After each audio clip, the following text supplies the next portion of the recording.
Hey, what is up, everybody? This is JP representing jpfitnesspro.com. If you guys want one-on-one training, small group training, online training, or nutritional coaching, please head on over to my website. Again, that's jpfitnesspro.com.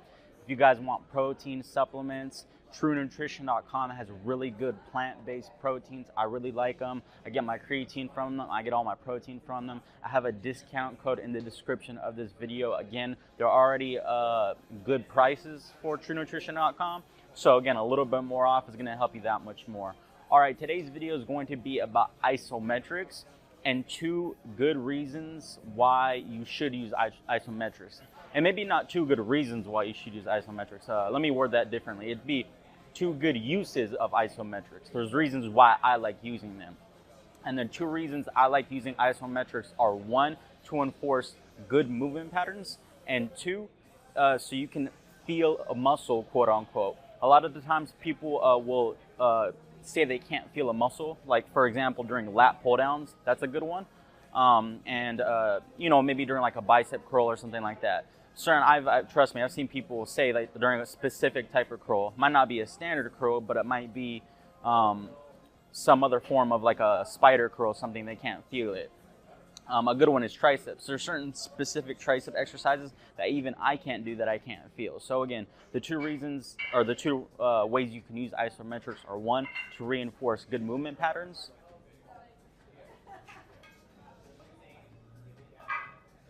What is up, everybody? This is JP representing jpfitnesspro.com. If you guys want one-on-one training, small group training, online training, or nutrition meal plans, please head on over to my website. Again, that's jpfitnesspro.com. If you guys get supplements, protein powders, creatine, anything like that, I definitely recommend you guys check out TrueNutrition.com. They already have good prices. I have a discount code in the description of this video right down below. All right, today's video is going to be about isometrics, isometric contractions. What is that? An isometric contraction is when you're applying some force to a resistance and that resistance is not moving. So for example, if I were to do a bicep curl and I had weight in my hand and I was preventing the weight from dropping, but I wasn't actually moving the weight, so it was just staying static like this, that would be an isometric contraction. Now, 2 good uses of isometric contractions, which I'm going to talk about in a little bit. I'm going to go over those. And again, you can use isometrics for a variety of things. I'm not saying that the 2 things that I'm about to talk about are the only things. They're just 2 reasons why I think you should implement isometrics and how you can implement them. The first way you can implement isometrics is to reinforce specific movement patterns or actions during a movement pattern. And by that, let me give you an example that everyone's heard of. You've probably heard of during dumbbell bench press or during a standard bench press that you want your shoulder blades down and back. Now, you want this for a variety of reasons, not just to help all your pressing movements, but you also want that for a good posture. Think about it. The opposite of down and back is up and rounded, and you don't want up and rounded, you want down and back. Again, you want good posture. You want to protect your shoulder, but you also want to assist all these other lifts. So you want to use isometrics to reinforce that's one specific pattern of movement or one specific action you want good. You want that specific movement of depressed and retracted shoulder blades. You want them to, your client or you yourself want to be used to that. You just don't want to just do it during the lift. You actually want to be good at that. So one thing that I would recommend you do, maybe you could implement an angled row into your routine, and to really reinforce that down and back position, you do an isometric at the bottom of that movement or the top of it, however you think about it. And again, I really like it in the angled row because you're getting the line of resistance directly opposite of what down and back is. So you really have to squeeze down and back, because if you don't, it's going to pull you the opposite. It's going to elevate and protract your scapula. So to prevent it from elevating and protracting your scapula, you have to retract and depress your scapula. So again, for one example of an isometric, you would just down and back, pause for about 3 to 5 seconds. 1, 2, 3. Again, that's a really good use of isometrics, is to reinforce good movement patterns. Now, a second use of isometrics is for someone who, quote unquote, can't feel a muscle. So that would be a little bit different.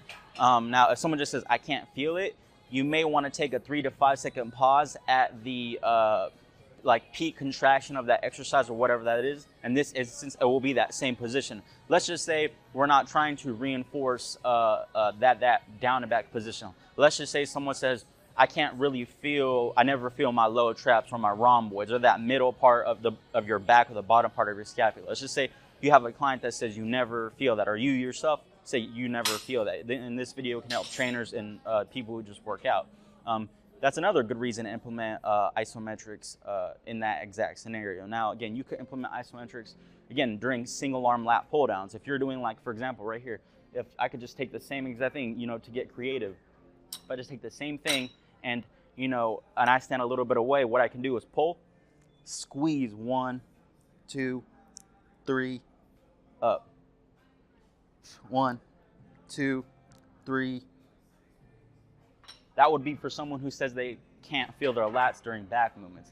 Again, that's a good use of it. Again, when you do it for the I can't feel it, if you're using isometrics for that reason, it's really good because it's giving you a brief moment where all you're doing, you're not focusing on moving the weight, you're not focused on anything but contracting. But it's not contracting with nothing, you're contracting against a resistance, because if you don't actively engage that muscle, it's gonna, whatever resistance you're gonna have or be using is gonna go the opposite way.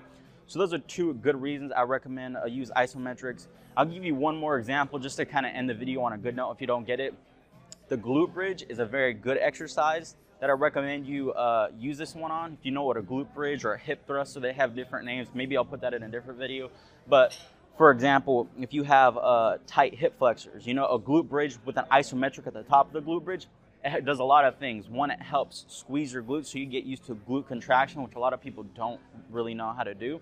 And then two, having that 3 to 5 second isometric at the top of a glute bridge really gives you that brief moment where you can really stretch and lengthen out your hip flexors because they're always tight. So if you do good isometrics on glute bridges and you do glute bridges 2 to 3 times a week, that's a really good way that you can kind of counter that whole tight hip flexors, lengthened glutes, sitting, bad posture, like the bad posture we get from sitting. You can kind of counter that by doing glute bridges with the 3 to 5 second isometric. So that's another example of how you could use isometric in that sort of way. So again, the two reasons, quick recap, is use isometrics to reinforce specific movement patterns, or use isometrics to quote unquote fix the I can't feel that muscle. If you guys have any questions, comments, please post them down below. I'll see you guys in the next video. Peace.